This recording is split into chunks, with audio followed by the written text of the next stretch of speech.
Now, when you were coming up with the moves, were things already established? Because it sounds like Michael was already there and the stunt guys were already there, but they had issues moving in the suit. Did they talk to you and say, we have this for an idea? Or was everything like the way you came down with the cape open and opening the cape and the way you turn your body? Was that all you? Or did Tim or Michael say anything to you like, we were trying to do this, but it didn't work?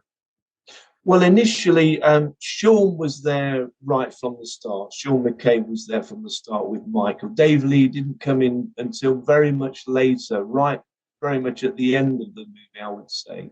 So Sean was in first. And I think that's why they realized that when Sean and Michael were there, that there was still something missing. So that was why they looked at the professional dancer, ballet, athletic kind of scenario. I came in, yeah, it was very much there with Tim's imagination, if you like, or his direction. He knew from the storyboards. I would assume that he knew exactly what he wanted. I was doing some things with Todd uh, away from, if you like, the filming side. I would go into perhaps a separate studio or space and just because it was a case of, as you know, when you've got that costume and when you've got the cape and if the rods are in as well, you need to be able to work with it a bit as well and get that flow with your arms and everything else.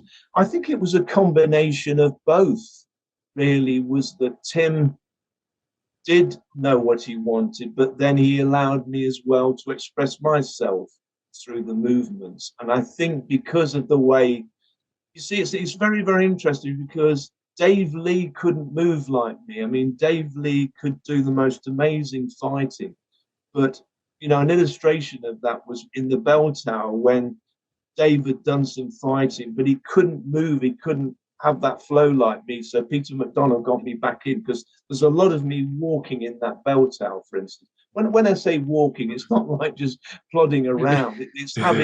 It's having that elegance and that flow with the movement. So I think a lot of what was coming in from the combination, if you like, with Tim's direction. Yes, when I did that initial land on the rooftop, how that was I was literally with the Kirby wires. I had the harness wrapped around me. That was my first introduction to using Kirby wires. And as you can imagine, it's a case of everything has to be perfect. The way the guys are lowering you down, the speed of how they're lowering you and the angle that they're lowering you, and you also getting the timing with, you're landing, but you're softening through the knees with that sort of plie element, like in ballet. And then you're getting also the time with the arms to do that sort of very slowly. But yes, you can have direction, but you've got to have that within you as well. I think that's the key to it because a lot of cosplayers and people will know, yeah, you can flap your arms around and you can do this, but it's having that, isn't it? It's having that sort of strength and poise, but also that elegance, with what you're doing, that it's so much timing and feeling as well. You have to feel it. It's no good just doing it like a robot.